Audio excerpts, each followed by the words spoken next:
Bonjour tout le monde. We are delighted to have you here with us today.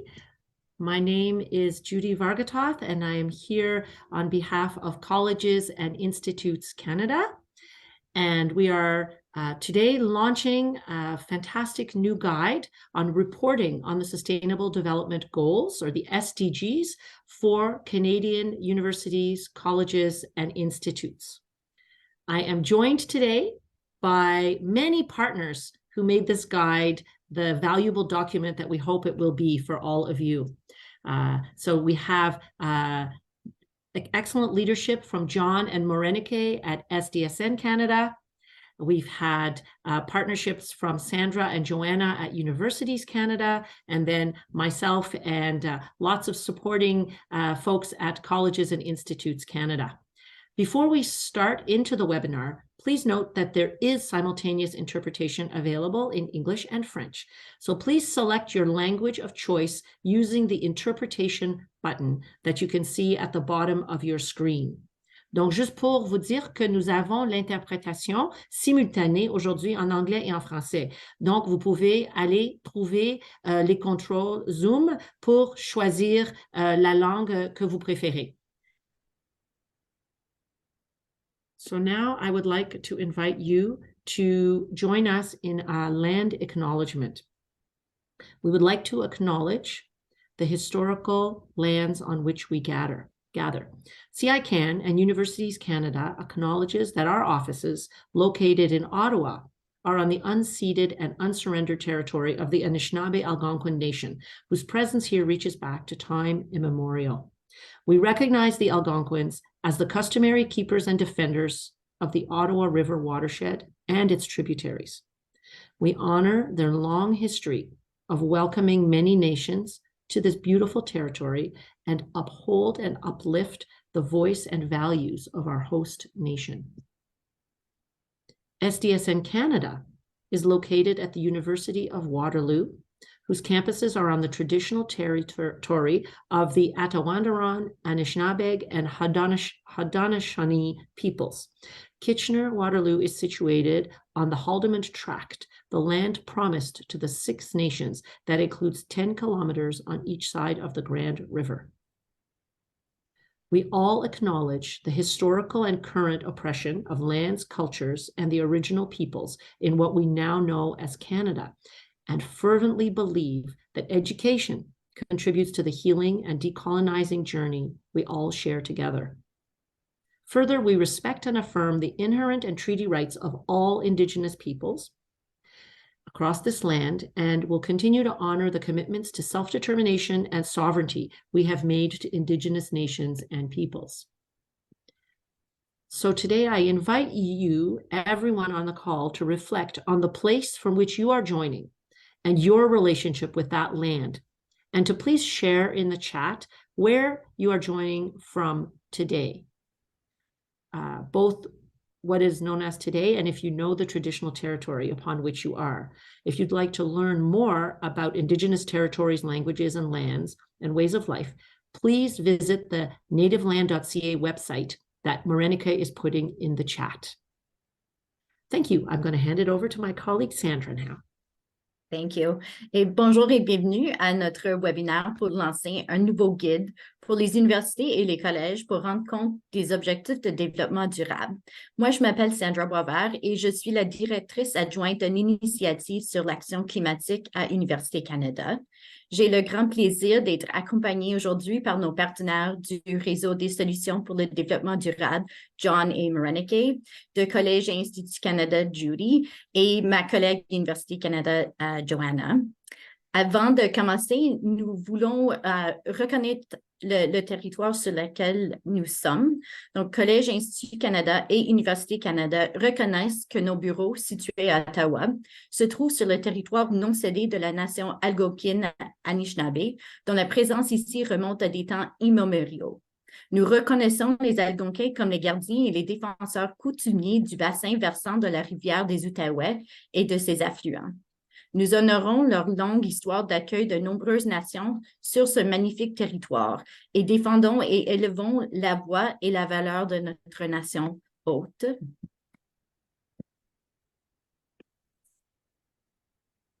SDSN Canada est situé à l'Université de Waterloo, dont les campus se trouvent sur le territoire traditionnel des peuples Attawaradaren, Anishinaabe et Haudenosaunee. Kitchener-Waterloo est situé sur le tract Aldemand, la terre promise aux 6 nations qui comprend 10 kilomètres de chaque côté de la rivière Grande.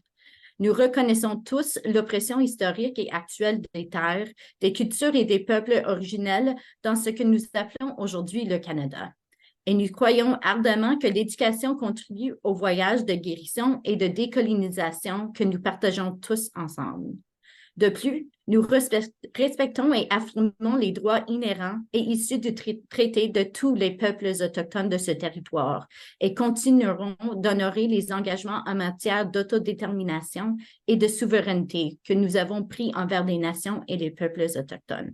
J'invite tout le monde à réfléchir aujourd'hui sur le lieu dont vous nous joignez et sur votre relation avec cette terre et de partager le territoire duquel vous nous rejoignez ici dans le chat.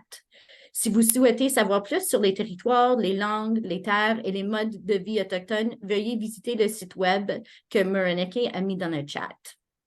So today we're gathered to discuss the Sustainable Development Goals and the collective efforts of universities and colleges and the way that they play a role in advancing these goals.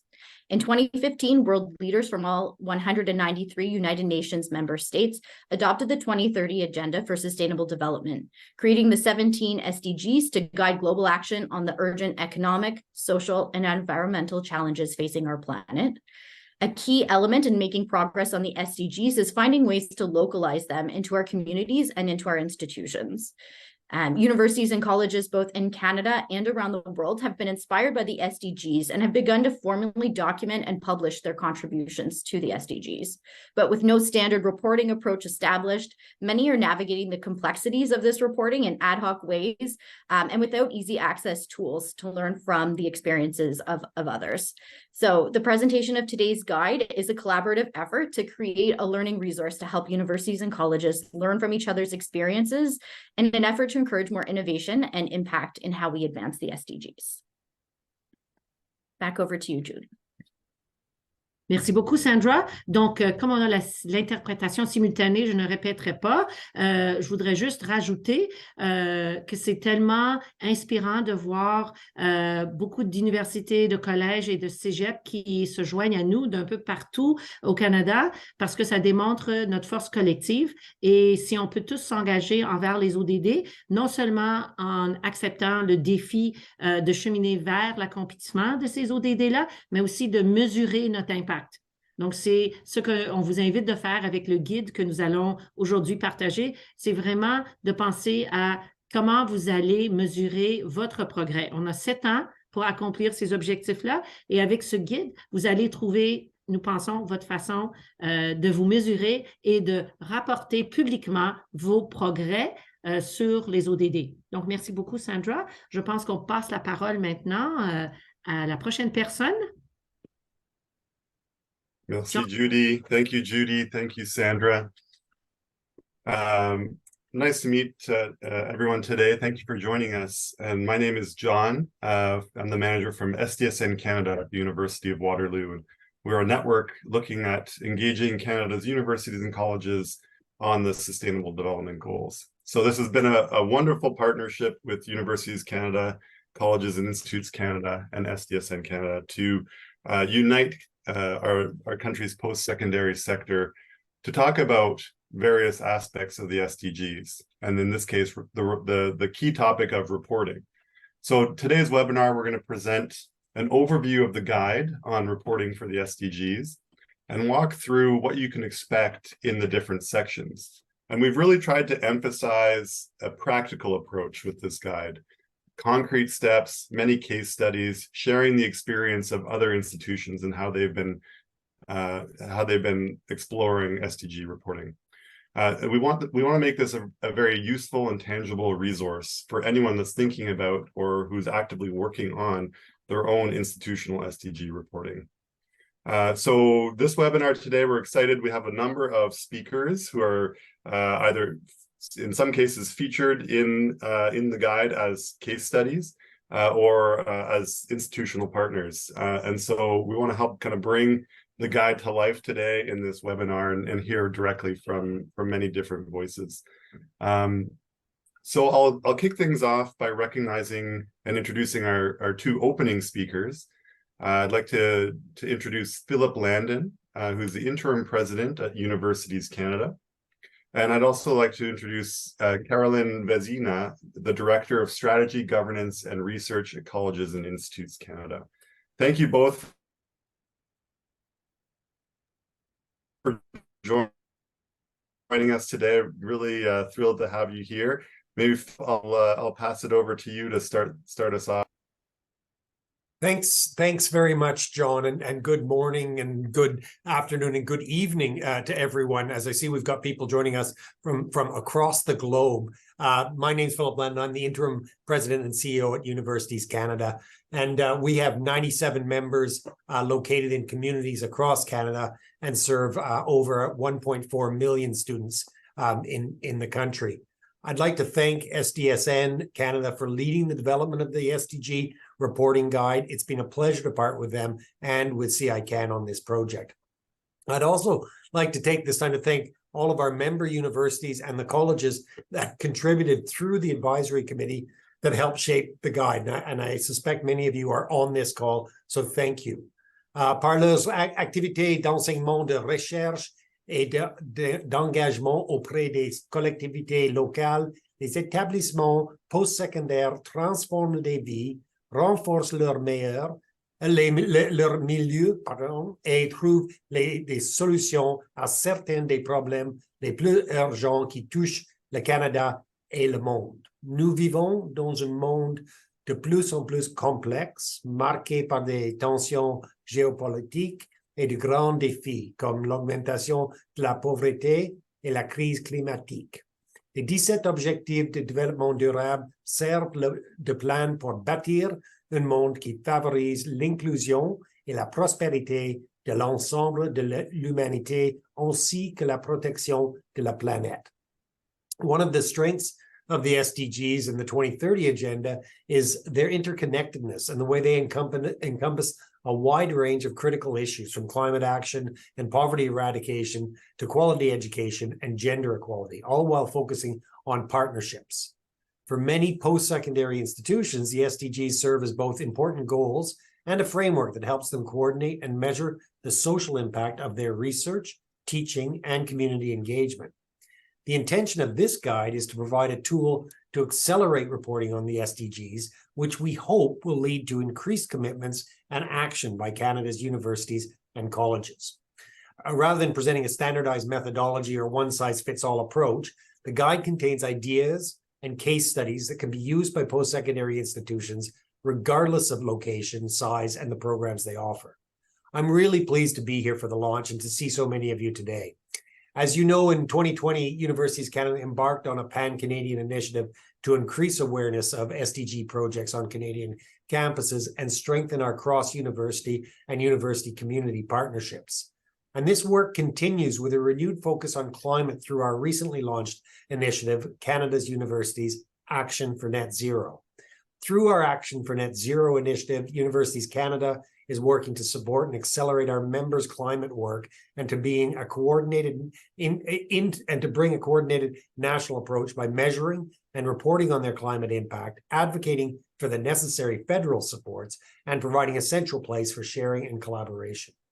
I know we've been in touch with some of you over the last few months, and we've launched our regional climate workshop series and our greenhouse gas and green infrastructure survey as well. So we're learning more on that SDG. Thank you to all that have participated there, and we look forward to continuing your work with you on the climate. But also thank you very much for having me here today. I look forward to hearing from today's speakers about their experiences reporting on the SDGs at their institutions. Merci beaucoup. Thank you very much. Back to you, John. Thanks so much, Philip. We appreciate you being here today. And I'd like to invite Carolyn now to take the stage for some remarks. Carolyn. Oui, bonjour et bonjour à vous de partout au pays ou partout à travers le monde. Très heureuse d'être ici. Ça me fait plaisir de vous dire quelques mots au nom de notre PDG Denise Amiot qui ne peut être ici malheureusement aujourd'hui pour prendre part à l'événement. Euh, c'est drôle, depuis le début du webinaire, les mots collaboration, partenariat reviennent tellement. J'ai l'impression que ça va être le thème de cet événement-ci, mais c'est ça aussi, travailler à l'avancement des objectifs des ODD. C'est avant tout un effort collectif qui mise sur les partenariats à l'inspiration de l'ODD 17. Donc, moi, je veux féliciter les organisations partenaires, Université Canada, le Réseau des solutions pour le développement durable du Canada, et les nombreux collaborateurs qui ont été engagés là, dans la production de cette ressource que je trouve des plus pertinentes. Alors, au nom de nos membres, donc les collèges, les instituts, les cégeps, les polytechniques, donc on représente 140 membres à travers le pays. On est fiers de collaborer à ce guide et fiers, je dirais, de poursuivre les collaborations qui sont extrêmement fructueuses avec le réseau et avec Université Canada.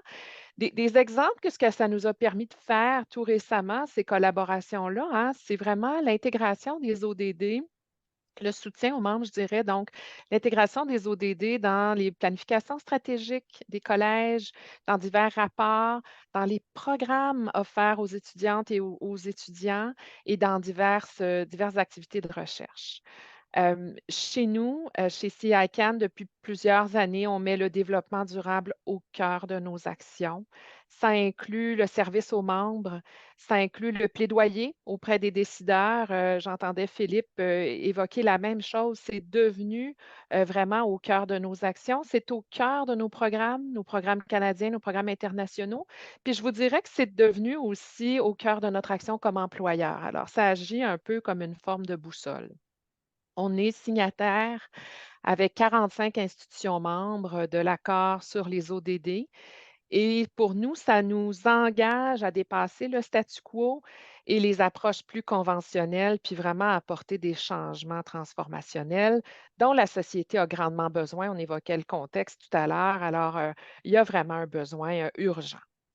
So, reporting on progress on the SDGs is an important step of the 2030 agenda, and that has historically been a challenge. As you know, the UN Secretary reported last summer that we're behind, so only 12% of the goals are on track, so we must accelerate the actions. So the valuable resource that we have today will guide and help institutions across the country assess their successes in sustainability efforts and identify areas in which our networks can do more.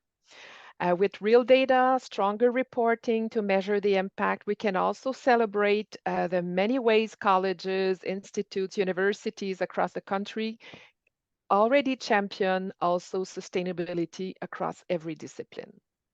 On that note, I want to give a big shout out to all, and especially to the CICAN members who contributed to the case studies on this guide.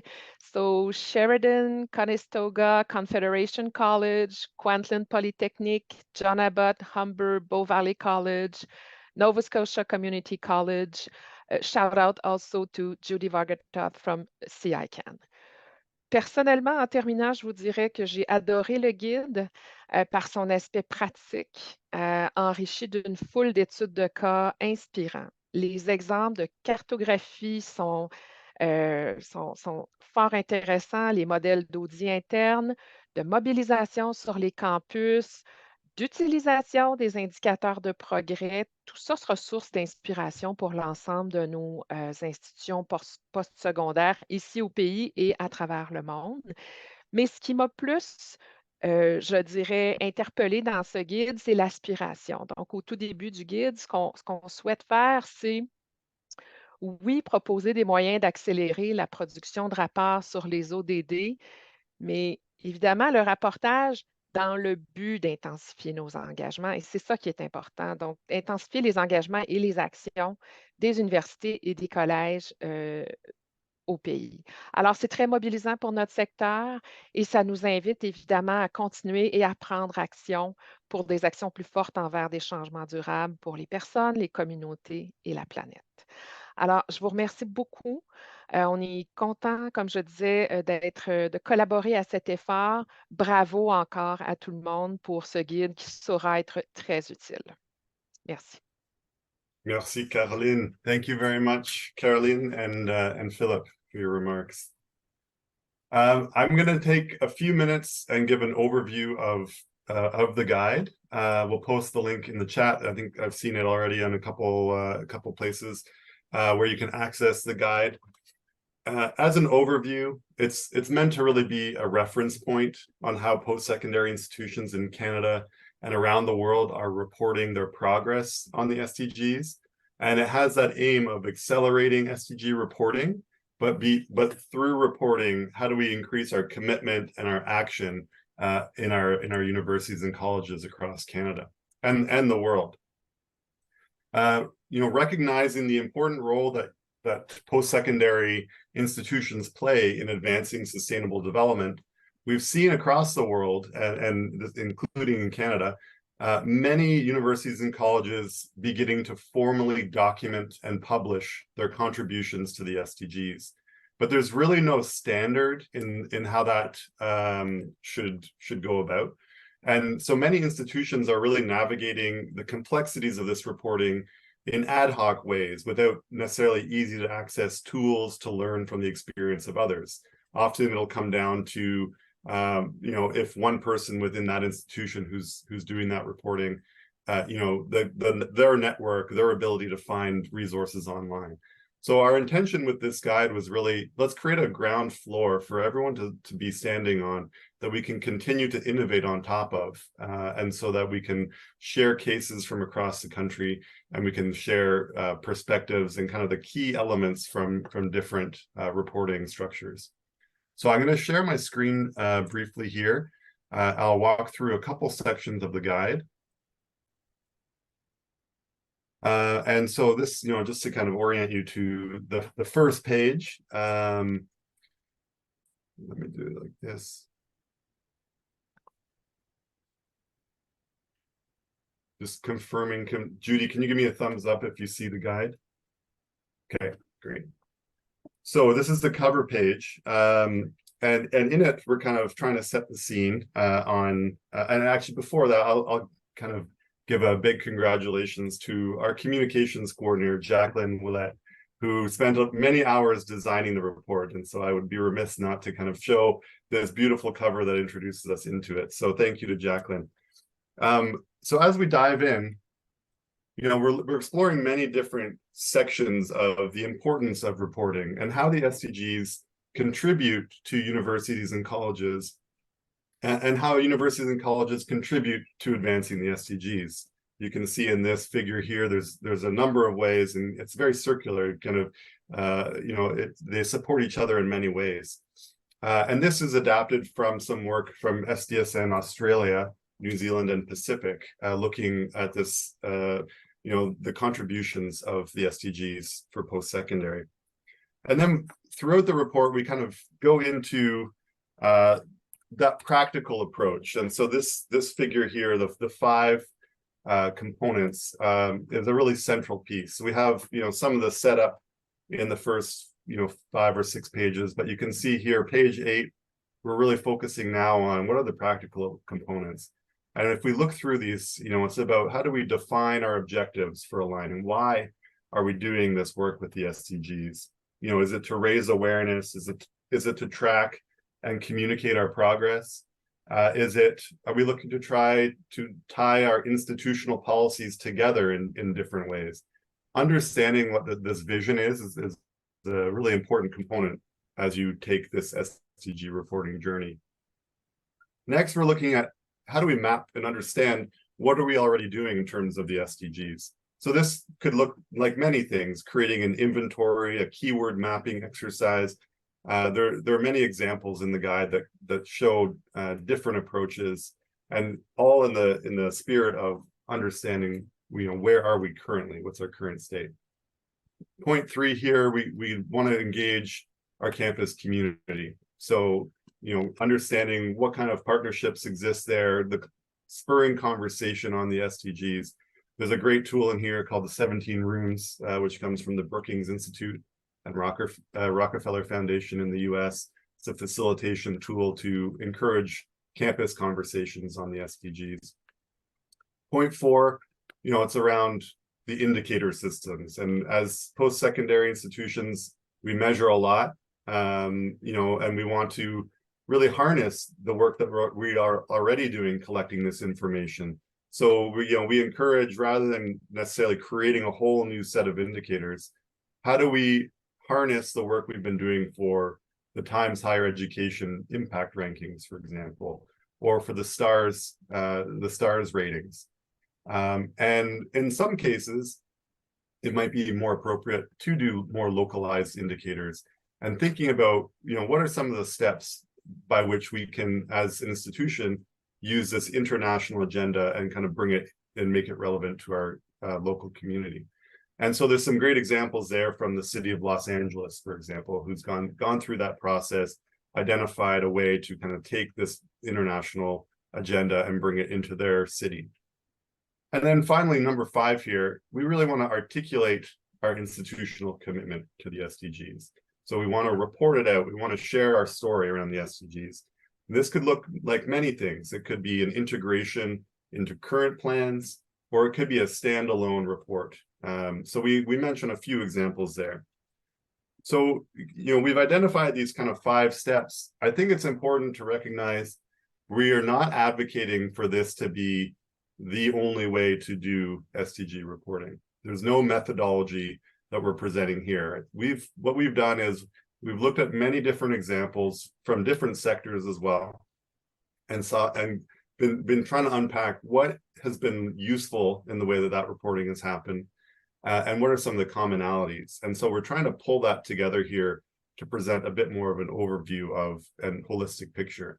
So you might decide that, some of these aren't as applicable for what you want, and that's okay. This is not a standardized methodology. This will look different for everyone. But here are some of the important common elements we've found and would suggest thinking about. In terms of, so that's kind of the main takeaway from the content. Looking at just kind of what the guide looks like throughout, it's peppered, especially on the second half of the guide, peppered with many case studies. And so here you can see a case study from Confederation College on an SDG audit. You can see here a case study from Université Laval on an SDG mapping project. And then if you go further down, the University of Waterloo, a bibliometric mapping exercise where they track the number of researchers per SDG. You can see that in the graphic there. And then, so we kind of present that practical approach, and then we present usually 3 to 4 case studies per section as well. So there are many case studies. And with that, I think that's kind of the overview I wanted to give. I want to focus now, we can move into some of our speakers to kind of bring to life some of these cases. But I guess, as closing words, we're really hoping through this guide, we can encourage moving beyond those initial stages of mapping, creating inventories, and then how does that help lead to broader change and social impact, and demonstrating that huge value add that our universities and colleges have towards the SDGs. That's kind of our aim with this guide, and we hope that it serves everyone very well in their SDG reporting journey. With that, I'm going to pass it back to Judy to introduce our first speaker. Thanks, John. Merci beaucoup. Very, very exciting. And so I am excited because we've heard so much about Carnegie Mellon University over the last few years. We know that you were the first, and we're delighted, Alexandra, to have you with us today to share how you had the idea, what it motivated you to get started on this, how it worked, and how is it working? What has it done for Carnegie Mellon, so that we can inspire the over 100 folks who are on this call from right across Canada, who I think some of whom may decide to follow your lead. So, Alexandra. Thanks so much for having me, and congratulations to everyone on this initiative. I think that, John, you just underscored what I believe is the most important approach, is that there's no one way to do this. So it's really important to understand what everyone's doing, so that we can all learn from each other.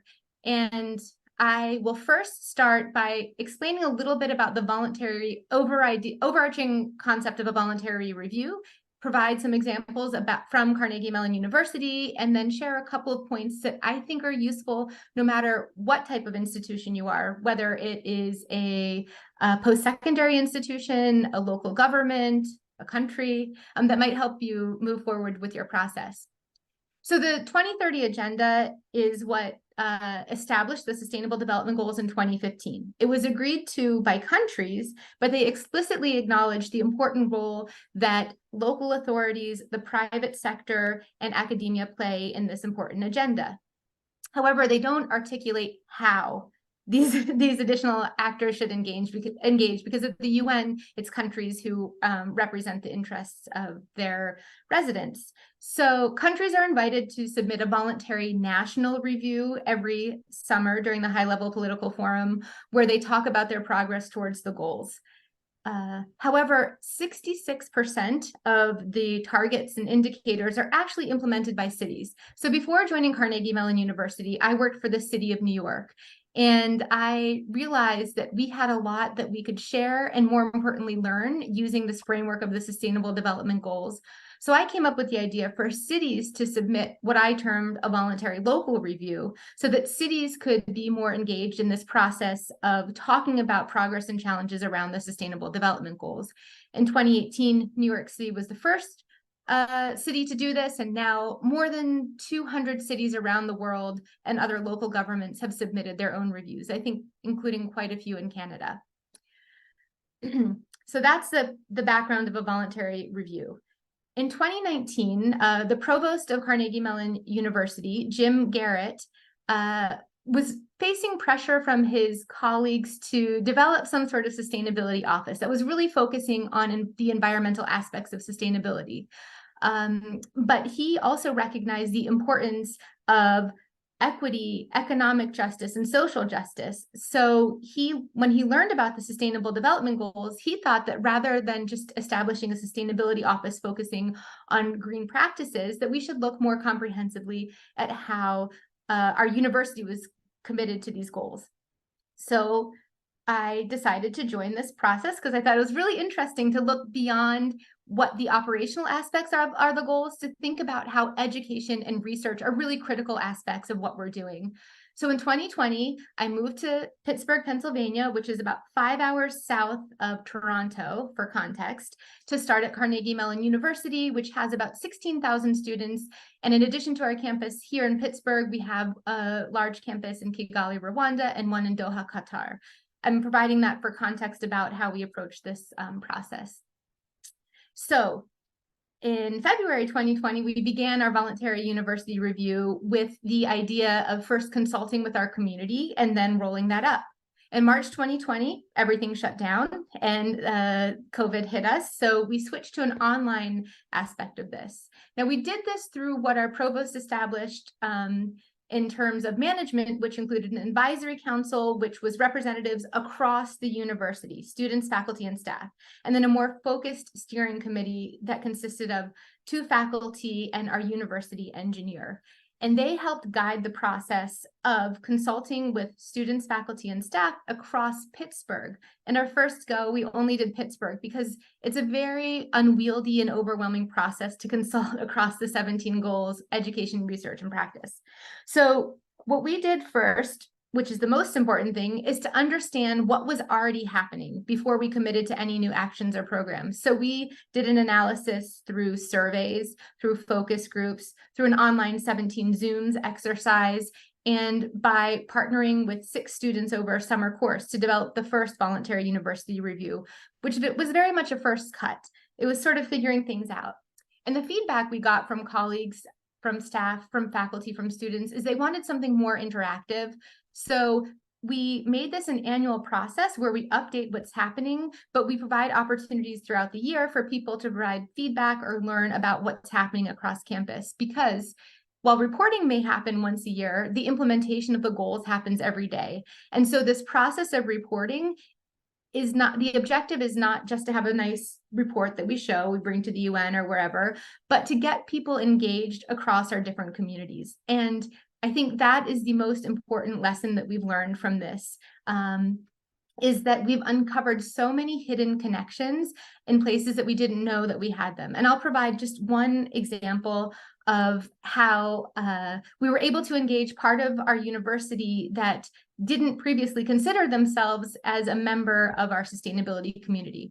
Through our analysis of education, we saw that the Department of Modern Languages contributed the most courses to Goal 10 on reduced inequalities.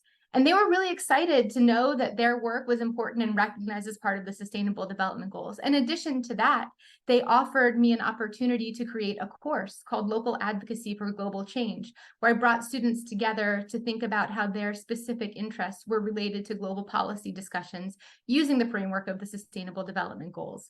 And those students, some of them I recently brought to the UN in New York. Some of them are actually going with support from Minds Action Canada, a wonderful organization, to the Mind Ban Treaty Conference in Geneva. As you mostly Canadian know, the Ottawa Convention was agreed by the world, but it was led by the Canadian government. And through engagement with the Sustainable Development Goals, our students were able to become part of these broader policy discussions that don't necessarily where they don't necessarily talk about the Sustainable Development Goals, but they understand the impact of what they're doing through the framework, and they're able to take part in real world situations where they can apply their skills and learn from others. So I think that that's really important, that we can measure our success. We can create 1,000 dashboards. We can do all of the interactive things and make different bubbles that show different sizes. But at the end of the day, I think what we all want to do is make the world more sustainable for all, and think about how the information and connections we've gathered through whatever reporting mechanism you choose to engage with can help us reach that goal. I mentioned 3 quick lessons that I learned that I'd like to share no matter what the institution. The first is that it's critical when you start out to understand why you're doing this. I think so many people are excited about the goals, but they don't necessarily think about how it's relevant to their work and who the beneficiaries or who the key partners are, the stakeholders. And before you get started on all of the other analysis and so on and so forth, I think you need to really have a clear understanding of that so that you don't feel overwhelmed with all the different things. The second is to always make sure that you know what's going on and figure out across your campus or institution what's already happening. And through those discussions, you identify the gaps and opportunities to do more rather than jumping right in and proposing new policies and practices. And the third is to make sure that your programming is responsive to those gaps that you identified based on the analysis of the stakeholders that you wanted to engage and the understanding of what's happening across campus. So thank you so much. I really want to congratulate you all again, and I'm going to share this guide far and wide, even with my non-Canadian colleagues. Thank you so much, Alexandra, for that. I'm so excited to notice that many of the best practices or suggestions that you're giving have been followed in the Canadian work. I know that we're going to hear next from Candy, and I know I saw her nodding, and I know there was a lot of commonalities in there. So we do have a little bit of time for some questions, and I'd like to, I'm just going to check the chat. If anybody had a question specifically for Alexandra, that will be welcome, and I will be able to see it in the chat. But something did come to my mind, if I might ask you. Well, many things came to my mind, but I don't want to, monopolize. But you mentioned your 3 lessons. So I think you said be clear about why you're doing this. Make sure that first you understand what's already happening, and the third was make sure that you respond to those gaps. So did you find areas? Like, it was exciting to hear that, you know, the Department of Modern Languages had this great alignment, but what was a gap maybe that you did find, and what did you do about it? Yeah, well, one pretty it was an obvious gap, but it wasn't really recognized institutionally, was that we didn't have a climate action strategy. We talk about a lot of the things that we did, we sort of put them in places, we had them in the goals, but through this, we realized it was really important for us to clearly articulate beyond a few pacts that we had joined, a few statistics that we put out, what it is that we were committed to doing. So we developed, we're a university, another working group. We have a lot of working groups to focus specifically on the climate action strategy, and they're coming up with a plan in consultation with our community of students, faculty, and staff, and bringing that to our leadership to get their support in order to make some of these broader commitments that we all know that we're aware of, but we haven't really formalized it in a way that that people can read about. Thank you so much. That's really great. And I guess we have to move on. We don't want to keep you folks for too long. So thank you for your answer and for your excellent presentation. I'll hand it over. Hey, Hey. thank you, everybody. Nice to be here with you all, and thank you, Morenike, thank you, John, thank you, Judy, for the invitation. It's hard to believe that this time last year we were just starting to do consultations at Kwantlen Polytechnic University, surveying students, staff, and faculty in the hallways, going into classrooms to talk about how do they see themselves relate to the SDGs. I would say that, you know, knowing that this report is launching and has been launched, we were 1 year too early, but it's a good thing because we also got to determine and design our process and outcomes. And but on the other hand, we felt like we were flying and building a plane at the same time. And I think, you know, some of the sentiments can relate. I'll start by saying that KPU is one of the 2 institutions that in BC, maybe more now, that have signed the SDG Accord, the Indigenous Education Protocol, and the 50-30 Challenge. And last year, in just right before the summer, our president have thought, you know what, we can do the SDG Accord, complete that report, which is a great exercise. But why do that when we have, you know, faculty members that are already doing great things, faculty members, departments? So I was appointed to lead the project to discover through an investigative lens. So I treated it as a research project where SDGs happening. So my team and I couldn't have done this alone. We were tasked with identifying SDG related initiatives related to courses, programs, services, policies, research, and, you know, practices related to environmental sustainability, equity, diversity, and inclusion. So we have within our research team, we said anything that KPU touches that we can make a connection to the SDGs or help our colleagues understand how it relates to the SDGs, that has become our business. So that was the spirit of very much how we ran our ad hoc office. We did a campus-wide, in all 5 campuses, SDG engagement process, and talked to faculties, went into faculty council meetings, curriculum committees, student services, leadership retreats to talk about why SDGs are important and how do they currently play a role in the SDGs and what are some opportunities for them to do more than that.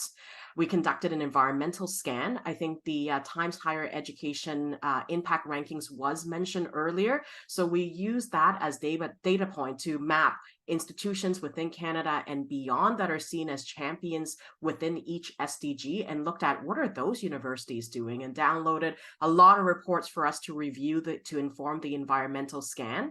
And then overall, and this is an ongoing process, but increasing awareness and on-campus literacy. So going into about 60 plus classrooms to talk about this project, to run activities co-created with those faculty members that are teaching these courses from, you know, applied communications, education, and within design, for instance, to talk about why SDG matters. So I really like, Alex, your example of modern languages, because we discovered a lot of really cool things that faculty members are helping advance the SDGs through their teaching, but they might not know the SDGs as a framework. So we thought, this was not a linear process. And what I'm about to throw in the chat there, in addition to the great report that's being launched, when that wasn't available, we utilized the one from the SDSN, Australia and Pacific, getting started with the SDGs. So we use the framework of mapping what you are already doing, generating awareness, helping people understand, did you know that in an entrepreneurial leadership class, when you're talking about innovation, you're talking about researching to understand what are the problems that are happening within your sector that you can provide a solution to, you're contributing to SDG 9, etc.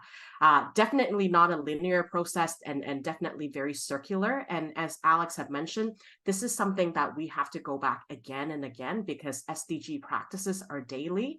Mapping is definitely not daily, but certainly regularly. And so we came up, the report within this first year, we generated 3 main themes. The first one is identifying the need to establish a cross-functional team to collaborate and to continue to report on the SDGs. And then given that quality education, teaching and learning is our core function at any institution, looking at ways to support faculties and help them promote teaching within the SDGs. So most recently, we have appointed 6 faculty champions who will, within their courses ranging from business, interdisciplinary arts, and sustainable agriculture, in helping them better dive into how do they incorporate the SDGs into their teaching and courses. So some very, very exciting initiatives that are happening.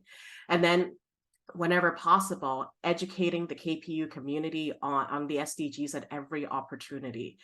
We had a wonderful time collaborating with SDSN. Morenike, you hosted a session getting faculty members and teacher educators on how do we incorporate the SDGs in teaching. So that was a wonderful opportunity. We participated in the SDG Canada Week, hosted a lot of events to generate awareness. So that's only one example, one single week, and we know we can do more. So we're starting to see signages that talk about how SDGs are playing a role in our physical campus, online, and everywhere else at KPU. So some quick tip and advice, in addition to what Alex have already said, inviting people in your community to think about what SDGs mean to them and how they see it as at the institution. So I mentioned this time last year, we were doing consultations on campus. So what I just threw in the chat there are 3 Padlets where we collected over 1,000 response within a couple of weeks, getting them to think about why do SDGs personally mean, what it means to them personally. How do they see SDGs are being supported at KPU, and what are the gaps and opportunities? And then finally, seeing this as an ongoing process and the fact that we all need to continue this work beyond 2030, the next 7 generations and beyond. And, really thinking about what success and efforts toward the SDGs mean for your institution, looking at your institutional culture and identity, and what roles can individuals play in the national and global level to advance as a post-secondary sector. Identity, these are identity questions we're grappling with at every institution that needs to ponder as we look at our strategic planning and vision. So best of luck. I'm going to throw my email in the chat there. Please feel free to reach out if you have any questions. And it's been a very fulfilling journey, and we're just getting started. Thank you, Candy. It's great to hear about KPU's experience reporting on the SDGs, and thank you for sharing those links in the chat and being willing to share your email address. Some of the elements that Candy talked about are also featured in the guide that we're launching today. Donc maintenant, j'ai le plaisir de présenter le prochain conférencier, Daniel Forget, qui est au vice-rectorat aux affaires internationales et au développement durable à l'Université Laval, qui va partager l'expérience de Laval, qui est aussi inclus dans le guide. Donc, à vous, Daniel. Merci beaucoup, Sandra. Bonjour tout le monde. Je m'appelle Daniel Forget et je coordonne qu'on a appelé le projet opérationnel de cartographie ODD, soutenu par l'apprentissage automatique à l'Université Laval. Un projet de recherche ayant le même nom se déploie en parallèle, piloté par le professeur Stéphane Roche de l'Institut Environnement, Développement et Société. Avec la montée en puissance des objectifs de développement durable, nous les avons ajoutés à l'Université Laval comme trame de fond à nos visions et stratégies en développement durable.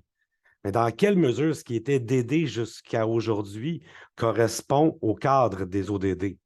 En gros, passer de DD à ODD, c'est quoi l'impact? D'où le projet de cartographie ODD, que je vais vous résumer en quoi? 5 minutes à peu près? Le méta-objectif du projet, c'est d'accélérer la transition écologique. Il y a urgence d'agir. Et pour ça, il faut favoriser l'appropriation des objectifs de développement durable. Quand on embrasse cette complexité, les 17 ODD, à la place du simple DD, on doit faire attention à ne pas faire peur à nos interlocuteurs. Ça prend une domestication des ODD qui soit efficace, pertinente et contextualisée. Tu veux pouvoir désamorcer cette peur et la transformer en engagement. Tous doivent se sentir rapidement intelligents quand DD devient ODD. Le projet de carte ODD, c'est un projet d'analyse sémantique des groupes de mots, soutenu par l'apprentissage automatique, par l'intelligence artificielle.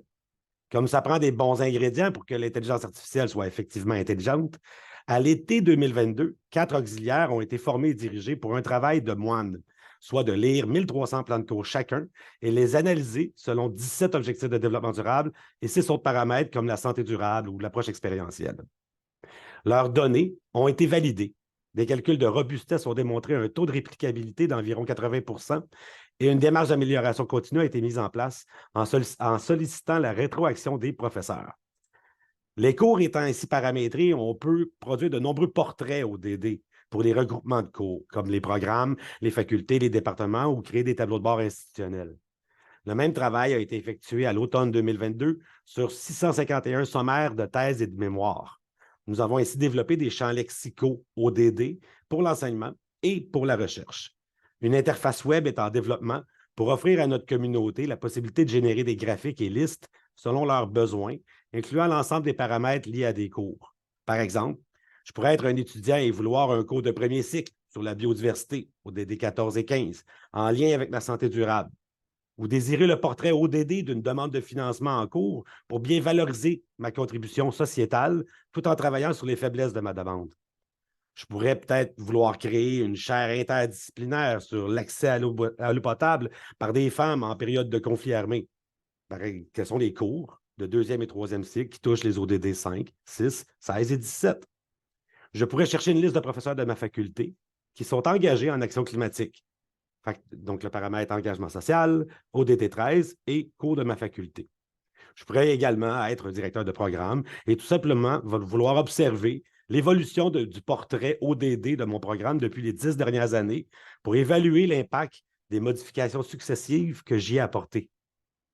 En parallèle à nos travaux opératoires, le projet de recherche Carto ODD vise le développement d'un outil simplifié qui permettrait d'y insérer un document normatif, une stratégie, une politique ou un projet de promoteur, par exemple, et peser sur le bouton et recevoir automatiquement un portrait comme celui-ci. Bon, en faisant ça, j'ai perdu mon texte. Bravo, Daniel. Donc, c'est un portrait qui nous permet de voir en un clin d'œil la contribution des ODD. En arrière, c'est la politique de développement durable qu'on a analysée avec ce guide, avec cet outil. Cette image met la table à une discussion. Est-ce que ça nous représente bien? Avons-nous une faiblesse? Est-ce que c'est un élément de contexte? Ce projet, un projet de recherche est en mode science ouverte, donc open science, pour favoriser l'accès à tous et chacun d'un tel outil. L'outil sera développé et ajusté par les rétroactions des utilisateurs. Chaque itération contribuera à la robustesse du modèle.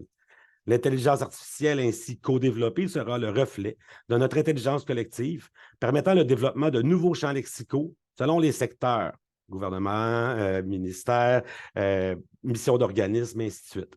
Le plus le modèle sera testé, le meilleur sera le reflet. Il est aussi prévu de pondérer les engagements envers les ODD en attribuant une valeur aux verbes d'action liés au groupe sémantique. On pourrait utiliser une taxonomie de Bloom, par exemple. Effectivement, un écosystème forestier exceptionnel pourrait être lié à l'ODD 15 On peut l'inventorier, on peut le connaître, on peut le protéger ou on peut le détruire. Ça n'aura pas le même impact. En résumé, ce projet de cartographie ODD, à terme, vise à favoriser une appropriation et une prise en compte des ODD pour différents secteurs, en commençant par l'enseignement et la recherche. Deuxièmement, il cherche à cibler, en pesant sur un bouton, les forces et les faiblesses du dit document normatif face aux objectifs de développement durable. Et pour finir, on espère se rendre à évaluer si les bottines suivent les babines. Merci de votre attention.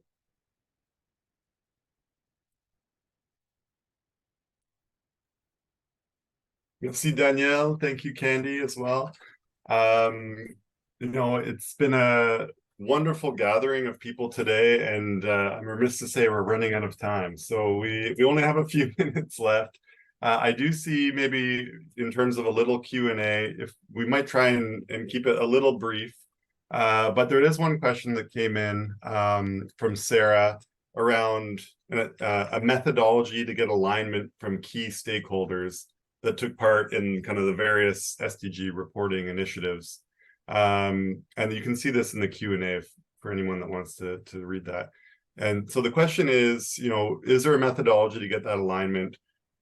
Was there a balance of representation amongst all stakeholders between faculty, staff, and students? Maybe I could ask that to Alex, Candy, and to Danielle. From your experiences doing this work on your campuses, is there anything that comes to mind? Alex, I see you unmuted, so maybe I could point to you. Yes, I'll be very brief. I would say that I'm just going to say no, because every institution is so different. So for CMU, although our provost committed to it, our faculty are very important, and until they see the value of it, they're not going to take the time to do the work. So we had to make sure that we did the consultations, like Candy mentioned, where we go to classrooms, we talk to faculty in their meetings, and so on and so forth, to demonstrate how it's directly related to different people's work, because that's the only way to get people on board, at least at our institution. Maybe others are more top-down. Thank you. Candy or Danielle? Danielle, go ahead. Oui, écoute, je suis d'accord avec ce qu'Alex vient de dire. Ça dépend de l'histoire, ça dépend de la culture de ton organisation, ça dépend de la grosseur, la quantité de départements, sa manière de fonctionner. Donc, il n'y a pas de one size fits all, il n'y a pas de recette unique. L'idée, c'est que n'importe quel projet de mapping ou de voluntary review, c'est un starting point, c'est un départ d'un dialogue pour être capable de voir comment ça peut se répercuter dans les activités d'enseignement, de recherche ou dans les opérations au sein de ton université. Thanks, Danielle. Candy, any kind of final thoughts on that one? Yeah, I would agree with Alex and Danielle. I'm typed in the answer. Depends on culture. Our project came from the president, so being able to say that this was a directive from the president and his office really helped us out. And if you take a look at the KPU report, you'll see a section called How We Interview Key Informants. We started with people that we think could help us answer that question, but we always ask at the end, who else should we be talking with? So looking at the research, standpoint, it's the snowballing effect, and then you never run out of conversations or the people to talk with, because everybody is doing something, whether they know it or not. That's wonderful. Thank you, everyone, for joining us today. Thank you to our speakers. It's been a jam-packed schedule. The launch of the guide, very exciting. It's been exciting for us as well. I want to congratulate my colleague Morenike as well for being lead author on this. And this was her first assignment when she started working with SDSN Canada. So no small task, and I think she's done a fantastic job. The collaboration that's been within this work has been fantastic as well. So I will mention the guide. The link is in the chat for anyone wanting to access that. And we will follow up. We'll send a direct mail out to every registrant with the guide. And we will also convene another call next month, trying to showcase more case studies, trying to bring to life again some of the work. So we will share that information again for everyone registered with a direct follow-up email. For now, thank you everyone for joining, and I wish you a great rest of your week.